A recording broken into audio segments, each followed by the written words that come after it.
श्री गणेशाय नमः। भगवत पुराण के प्रथम स्कंद का चौथा अध्याय। महर्षि व्यास का असंतोष। श्री व्यास जी कहते हैं, उस दीर्घकालीन सत्र में सम्मिलित हुए मुनियों में विद्या वयोवृद्ध कुलपति ऋग्वेदी सौनकादि जी ने सूत जी की पूर्वोक्त बात सुनकर उनकी प्रशंसा की और कहा। सौनक जी बोले, सूत जी, आप वक्ताओं में श्रेष्ठ हैं तथा बड़े भाग्यशाली हैं। जो कथा भगवान श्री सुखदेव जी ने कही थी, वही भगवान की पुण्यमय कथा कृपा करके आप हमें सुनाइए। वह कथा किस युग में, किस स्थान पर, किस कारण से हुई थी? मुनिवर, श्री कृष्ण दैत्यानन ने किसकी प्रेरणा से इस परम हंसों की संहिता का निर्माण किया था? उनके पुत्र सुखदेव जी बड़े योगी, समदर्शी, भेदभाव रहित, संसार निद्रा से जगे एवं निरंतर एकमात्र परमात्मा में ही स्थित रहते हैं। वे छिपे रहने के कारण मूल से प्रतीत होते हैं। व्यास जी जब संन्यास के लिए वन की ओर जाते हुए अपने पुत्र का पीछा कर रहे थे, उस समय जल में स्नान करने वाली स्त्रियों ने नंगे सुखदेव जी को देखकर तो वस्त्र धारण नहीं किया, परंतु वस्त्र पहने हुए व्यास जी को देखकर लज्जा से कपड़े पहन लिए थे। इस आश्चर्य को देखकर जब व्यास जी ने उन स्त्रियों से इसका कारण पूछा, तब उन्होंने उत्तर दिया कि आपकी दृष्टि में तो अभी स्त्री पुरुष का भेद बना हुआ है, परंतु आपके पुत्र की शुद्ध दृष्टि में ये भेद नहीं है।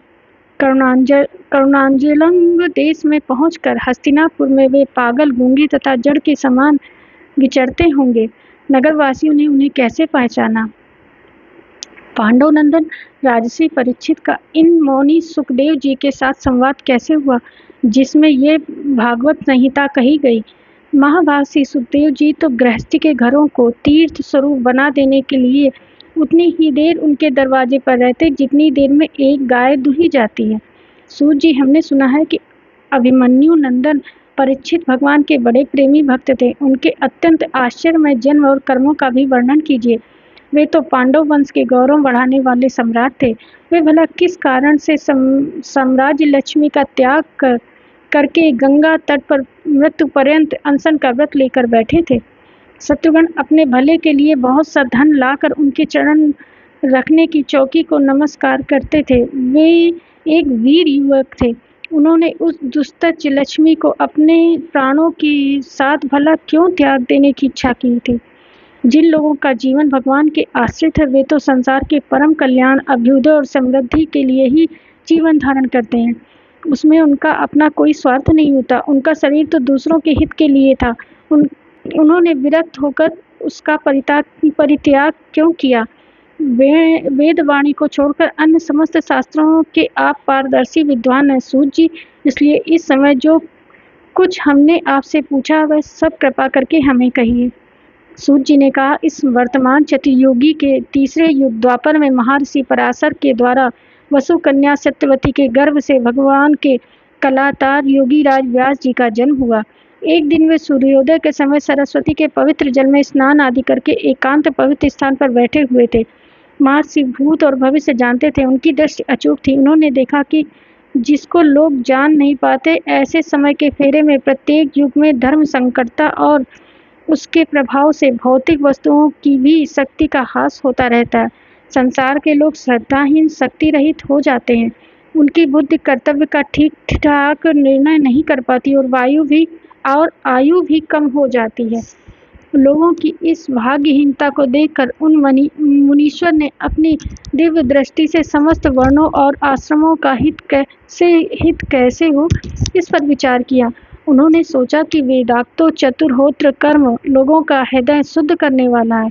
इस दृष्टि से यज्ञों का विस्तार करने के लिए उन्होंने एक ही वेद के 4 विभाग कर दिए। व्यास जी के द्वारा ऋगु, यजु, साम और अथर्व, इन 4 वेदों का उद्धार पृथक्करण हुआ। इतिहास और पुराणों को 5वां वेद कहा जाता है। उनमें से ऋग्वेद के पैल, साम गान के विद्वान जैमिनी एवं यजुर्वेद के एकमात्र सातक वैशंपायन हुए। अथर्ववेद में प्रवीण हुए दरुण नंदन सुमंत मुनि। इतिहास और पुराण के स्नातक मेरे पिता रोमहर्षण थे। इन पूर्वोक्त ऋषियों में अपनी अपनी शाखा को और भी अनेक भागों में विभक्त कर दिया। इस प्रकार शिष्य प्रशिष्य और उनके शिष्यों द्वारा वेदों की बहुत सी शाखाएं बन गई। कम समझने वाले पुरुषों पर कृपा करके भगवान वेदव्यास ने इसलिए ऐसा विभाग कर दिया कि जिन लोगों को स्मरण शक्ति नहीं है या कम है वे भी वेदों को धारण कर सके। स्त्री शूद्र और पतित द्विजाति तीनों की वेद श्रवण की अधिकारी नहीं है, इसलिए वे कल्याणकारी श्रोताक्त कर्मों के आचरण में भूल कर बैठते हैं। अब इसके द्वारा उनका भी कल्याण हो जाए, ये सोचकर महामुनि व्यास जी ने बड़ी कृपा करके महाभारत इतिहास की रचना की। शौनकादि ऋषियों यद्यपि व्यास जी इस प्रकार अपनी पूरी शक्ति से सदा सर्वदा प्राणियों के कल्याण में ही लगे रहे, तदपि उनके हृदय में संतोष नहीं हुआ। उनका मन कुछ खिन्न सा हो गया। सरस्वती नदी के पवित्र तट पर एकांत में बैठकर धर्मवेत्ता व्यास जी ने मन ही मन विचार करते हुए इस प्रकार कहने लगे।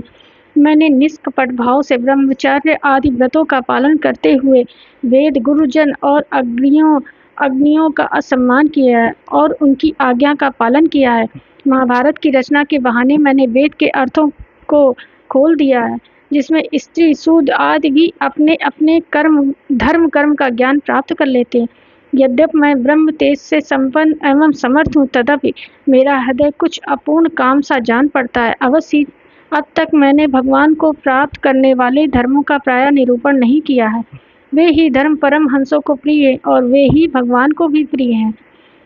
हो न हो मेरी अपूर्णता का यही कारण है। श्री कृष्ण दैत्यान व्यास इन प्रकार अपने को अपूर्ण सम्मान कर जब खिन्न हो रहे थे, उसी समय पूर्वोक्त आश्रम पर देवर्षि नारद जी आ पहुँचे। उन्हें आया देख व्यास जी तुरंत खड़े हो गए। उन्होंने देवताओं के द्वारा सम्मानित देवर्षि नारद जी की विधि पूर्वक पूजा की। राधे राधे।